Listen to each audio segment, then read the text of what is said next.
Happy hot news, everybody. It's Tuesday. Let's get into the tech news of the day, including we got a lot of confirmation of the 3060 Ti going to take over the mid-tier market. Cyberpunk specs have been released, as well as the fact that there is a sequel people have been waiting 14 years for, which just seems to be par for the course lately. So let's get into that. After number one, I tell you that our friends over at Apos Audio are running a giveaway currently for the SMSL SU9 DAC. In case you're interested in high-end audio equipment, you can check out the link in the description for that. But then secondly, let's go ahead and talk about today's video sponsor. Today's video is sponsored by NZXT and their upcoming Black Friday build sale that's actually starting at Thursday, 6 p.m. Pacific time. They're going to be offering 10% off on any order of custom or pre-built gaming PC, including any accessory, including the monitors, mice, and keyboards, what have you. And in case you haven't heard of NZXT and their builds before, it's the simplest way to get a gaming PC without having to build it yourself. You just choose the games you want to play, you set your budget, what resolution, and the NZXT build configurator takes care of the rest. You can get a custom build professionally cable managed for a $99 service fee, or there's several pre-build options available for you, such as their creator PC or their streaming PC. And all of their builds are backed with a 2-year all-in-one warranty on parts, labors, and RAM overclocking. So if you click the link in the video description, you can get yourself ready for NZXT's upcoming Black Friday sale discount, 10% off anything. That's crazy. Check them out at the link in the video description. Get ready for this Black Friday. Okay, let's start off with the RTX 3060 Ti because we've got a lot more details than we had previously last week, including now we have pictures of the Founders Edition version of this, thanks to video cards getting their hands on it. As you can see, it looks very similar to an RTX 3070. Instead, it has that RTX 3060 Ti emblazoned on the back panel, and then there's also the box right there. And in case you missed the specs that we discussed last week, it actually beats the RTX 2080 Super in NVIDIA's own benchmarks. Obviously, we have to wait for third parties to come out in order to confirm that, but RTX 3060 Ti looking very decent, especially for the expected $399 price point. But that's not all we have. We also have Gigabyte models of these RTX 3060 Ti's getting unveiled, including this Aorus one, which has 6 outputs, which I haven't seen before. I guess I haven't paid much attention to their 3080s and 3090s, but it has 3 display ports and 3 HDMIs, which is just confusing to me. And then we also have this Galax card as well. What's your game?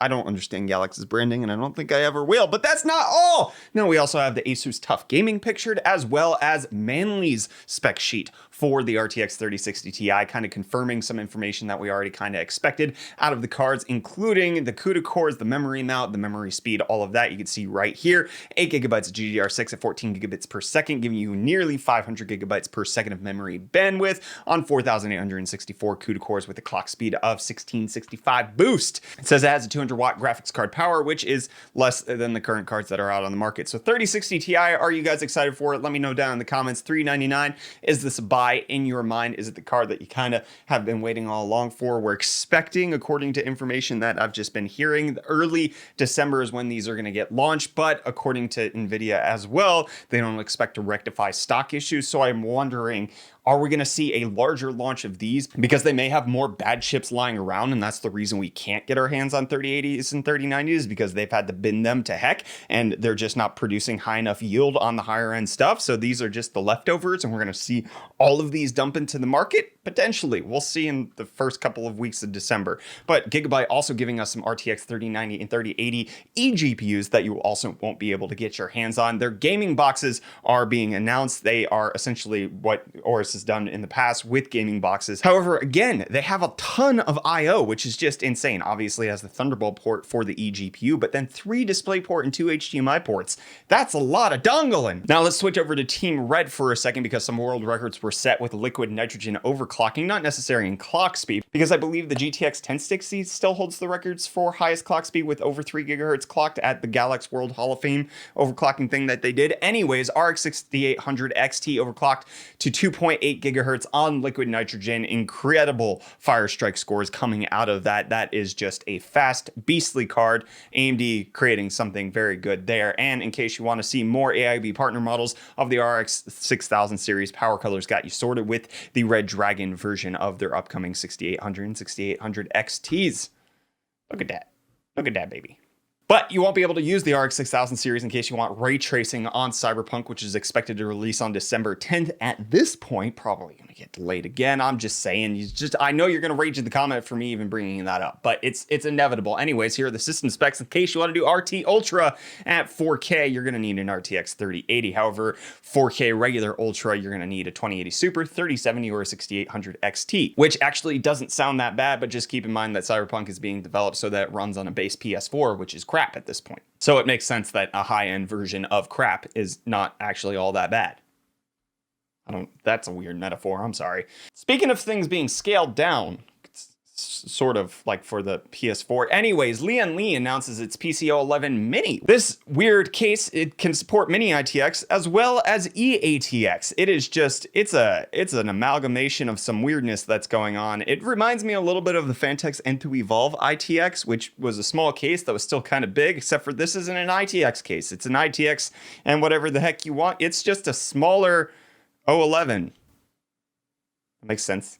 But Google's done giving you smaller feature sets on Google Assistant, with them finally rolling out scheduling things with Google Assistant. It's schedule actions. Now you can tell it when to turn on or turn off your smart lights. Like you can say, hey, Google, turn on the lights at 3 a.m. See if that, does anything for you.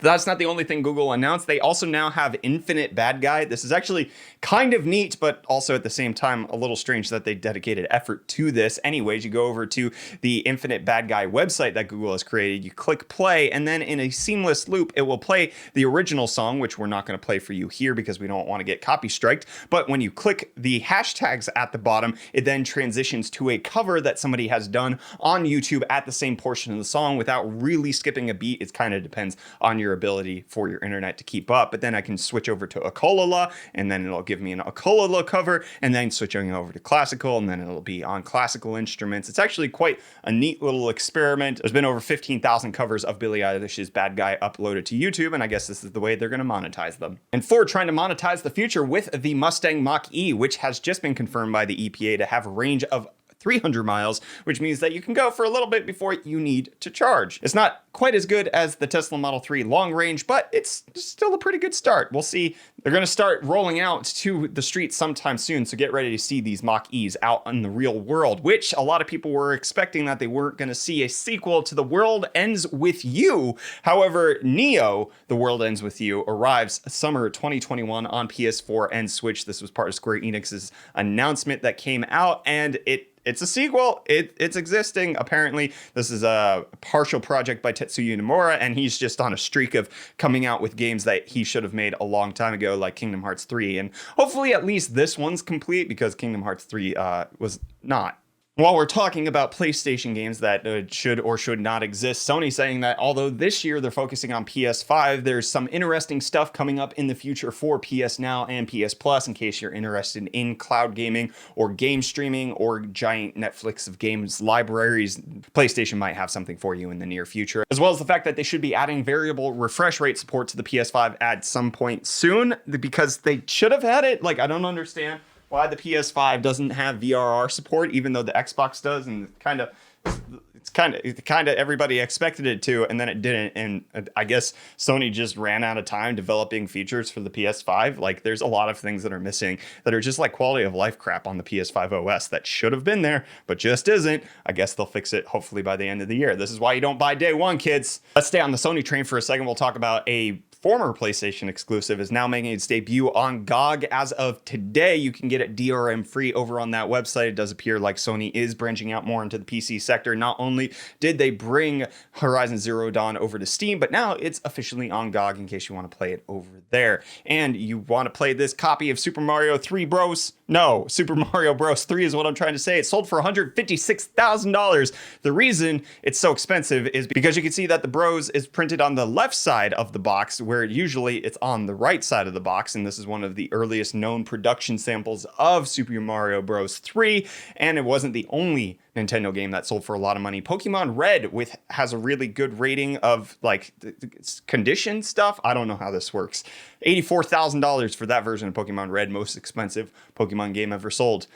Crazy stuff. Well, you know what's not the most expensive thing ever sold? Today's video sponsor, because it's Black Friday deal. It's supposed to be affordable. Don't forget that this video is brought to you by NZXT and 10% off any order on their Build Black Friday sale. Get ready, buy it for this coming Black Friday. Get yourself a good PC. 10% off. Hot dang. And that's going to be the end of this episode of Hot News. Just a little bit of housekeeping before you go for anybody who is still watching. Hot News will be officially leaving the UFD Tech channel in 1 week. As of December 1st, it will be on its own channel. We'll be leaving a link in the video description for you to get subscribed over there in case you want to keep up with Hot News. But UFD Tech and Hot News are going to go their separate ways and be segregated as their own YouTube channel moving forward. So that's the wave of the future. Get subscribed over there in case you want to stay up to date with Hot News. And in case you don't, well, YouTube's going to recommend it to you anyways because you're watching it. Okay, hit the like button, get subscribed, all that stuff. Bye.